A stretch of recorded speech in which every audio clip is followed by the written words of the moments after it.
দুয়ারে দুয়ারে ঘুরে রূপশ্রী এনকোয়ারি করলেন হরিশ্চন্দ্রপুর 2 নম্বর ব্লকের বিডিও তাপস পাল। হাতে নাতে পাকড়াও করলেন 3 জন ফলস রূপশ্রীর আবেদনকারীকে। এদের বিরুদ্ধে প্রশাসনিক ব্যবস্থা গ্রহণ করবেন বলেই জানালেন তিনি। দীর্ঘদিন ধরে রূপশ্রী নিয়ে একাধিক অভিযোগ পেয়ে আজ সশরীরে হরিশ্চন্দ্রপুর 2 নম্বর ব্লকের বিডিও তাপস পাল এলাকার 2টি গ্রাম পঞ্চায়েতের অঞ্চলে তদন্ত করতে যান। সেখানে রূপশ্রীর আবেদন মিলিয়ে দেখার সময় 3 জন ভুয়ো রূপশ্রী আবেদনকারীর হদিশ পাওয়া যায়। সেখানে দাঁড়িয়ে বিডিও এই 3 জন আবেদনকারীর রূপশ্রী আবেদনপত্র বাতিল করে দেন এবং তাদের বিরুদ্ধে প্রশাসনিক ব্যবস্থা গ্রহণ করা হবে বলেই জানান। সেখানে গিয়ে রূপশ্রী আবেদনকারীদের আবেদনপত্র মিলিয়ে ভেরিফাই করতেই 3 জন আবেদনকারীর আবেদনপত্রে গলদ ধরে ফেলেন বিডিও। এই প্রসঙ্গে বিডিও তাপস পাল বলেন, এদের আবেদনপত্রে অনেক গলদ রয়েছে। এরা দালালদের মারফতে ভুল তথ্য দিয়ে রূপশ্রী টাকা পাওয়ার জন্য আবেদন করেছিল। হাতে নাতে ধরা পড়তে এদের আবেদনপত্র বাতিল করা হয়েছে। এদের বিরুদ্ধে প্রশাসনিক ব্যবস্থা গ্রহণ করা হবে।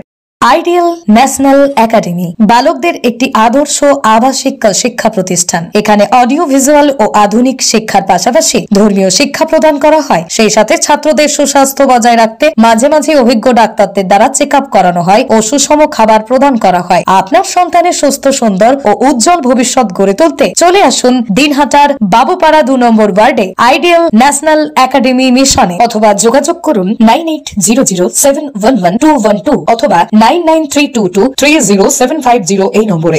আজকে আপনারা কোথায় গেছিলেন স্যার সার্ভে করতে? আজকে তো এমনি পুরো ব্লকেই বেশ কয়েকটা জায়গা ছিল, তো তার মধ্যে সাতটি চকে আমরা গেলাম ফিজিক্যালি। বাকিগুলো আমরা আমাদের মেকানিজম আছে ভিডিওর মধ্যে দেখে নিলাম, মানে লাইভ ভিডিওতে দেখে নিলাম বিয়েগুলো হচ্ছে কিনা সত্যি সত্যি। বাকি সাতটি চকে গেলাম, ওখানে দেখতে পেলাম একটা ফলস সাবমিশন হয়েছে, মানে বিয়ে একবার হয়েছে তারপর আরেকবার সাবমিশন করেছে। আরেকটাতে গেলাম, সেটা দেখলাম না সত্যি বিয়েটা হচ্ছে, হয়তো বাইরে মণ্ডপ নেই। তো আমাদের পক্ষে এখান থেকে বোঝা সম্ভব হয় না। তো আর 2 নম্বর কথা যে এটা মাননীয় মুখ্যমন্ত্রী এই যে রূপশ্রী প্রকল্পটা করেছে, এই যে সোশ্যাল অ্যাসিস্ট্যান্সের একটা নোবেল প্রজেক্ট, একটা মহান ভাবনা নিয়ে এটা করা হয়েছে কিছু মানুষকে সাহায্য করার জন্য। কিন্তু এর একটা মিসইউজ করে নিয়ে একটা বড় দালাল চক্র এটার পেছনে কাজ করে, যাতে কি হয় যাদের উদ্দেশ্যে এই রূপশ্রী দেওয়া তারাই বঞ্চিত হয়। তো আমাদের এই যাওয়ার উদ্দেশ্য বা দেখার উদ্দেশ্য, মানে এই যে কাজের সময় বের করে নিয়ে যাওয়া, সেটার উদ্দেশ্য এই দালাল চক্রটাকে এখান থেকে সরিয়ে দেওয়া, আর যাতে প্রকৃত বেনিফিশিয়ারি যে আছে যার জন্য রূপশ্রী প্রকল্প তারা যাতে উপকৃত হয়, আর এর যাতে মিসইউজটাও যাতে না হয়। কোথায় কোথায় গেছিলেন স্যার আজকে? আজকে আমরা সাতদি চকে গেলাম, তারপর আরেকটা জিপি গেলাম, মালিয়া 2 গেলাম, তালবাংরোয়া গেলাম, এই 2-3টি জায়গায় গেলাম। তার মধ্যে 3টেই যেমন পেলাম যে ফল সাবমিশন ছিল, মানে ঠিক সব ছিল না, মানে বেনিফিশিয়ারি বিয়ে হয়ে আছে 8 মাস হয়ে গেছে। একজনকে তো এরকমও পেলাম অদ্ভুত, যে সেটা আছে তার দাদার বিয়ে, কিন্তু সেখানে সে দাঁড়িয়ে মানে তার ছবি করে সে ক্লেম করেছে যে আজকে আমার বিয়ে। তো যখন আমরা ইমাম সাহেবকে জিজ্ঞেস করলাম তখন জানতে পারলাম যে বিয়েটা তার 8-9 মাসে হয়ে গেছে, আজকে দাদার বিয়ে, সেটাকে কাজে লাগিয়ে নিয়ে যদি এই টাকাটা অন্যভাবে পাওয়া যায়, তো সেটা এই জিনিসগুলো বন্ধ করার উদ্দেশ্যে আমার এখান থেকে বেরোনো আর জায়গায় জায়গায় যাওয়া, দেখতে যাওয়া। আগামী দিনে এইসব নিয়ে বার্তা কি দিচ্ছেন মানুষকে?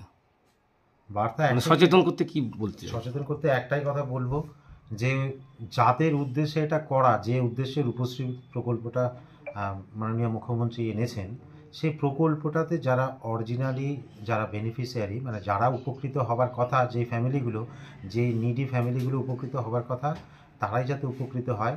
তো তাদেরকে অন্যায়ভাবে প্রভাবিত করে তাদের নিজস্ব একটা ভেস্টেড ইন্টারেস্ট নিয়ে যারা এই ফর্মগুলো সাবমিশন করায়, মানে তাদেরকে বলবো তারা এই ব্যাপারটা থেকে দূরে থাকুক, এবং এই নোবেল যে কী বলবো, যে এই যে সোশ্যাল অ্যাসিস্ট্যান্সটা আছে সেটা যাতে ঠিক লাগু হয়।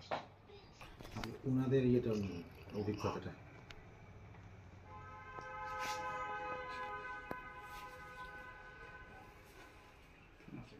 রূপশ্রী প্রকল্পের নিয়ে যে বিভিন্ন অভিযোগ উঠছে, সেটা নিয়ে আপনারা কি পাচ্ছেন উঠে কি আসছে এর মধ্যে?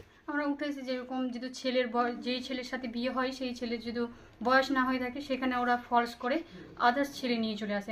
দেখা যায় ইনকোয়ারি করতে দেখা যায় যে যেই ছেলের সাথে ওর বিয়ে হবে সেই ছেলের সাথে আমাদের এখানে রূপশ্রী প্রকল্প করতে ওর ডকুমেন্টস দেয়নি, আদার্স কার্ড ছেলের ডকুমেন্টস দিয়ে নিয়ে এসছে। এমনি কতটা ঘটনা সামনে এসছে? এরকম 100টার মধ্যে 10টা চলেই আসছে। মানে বর্তমানে এখন কোন কোন এলাকায় এই ধরনের ঘটনা হয়েছে, মানে আপনাদের চোখে পড়েছে? পুরো জিপির মানে পুরো ব্লকে যতগুলো জিপি আছে সব জিপিতেই এক একটা করে এরকম বেড়ে। এই নিয়ে আপনারা ব্যবস্থা কি করছেন?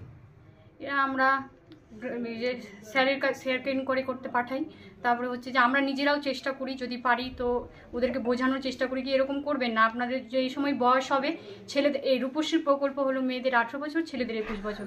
আমরা ওদেরকে বোঝানোর চেষ্টা করি যে আপনারা ছেলেদের 21 বছর হবে আর মেয়েদের 18 বছর হবে, তারপরে এই প্রকল্প করার চেষ্টা করবেন।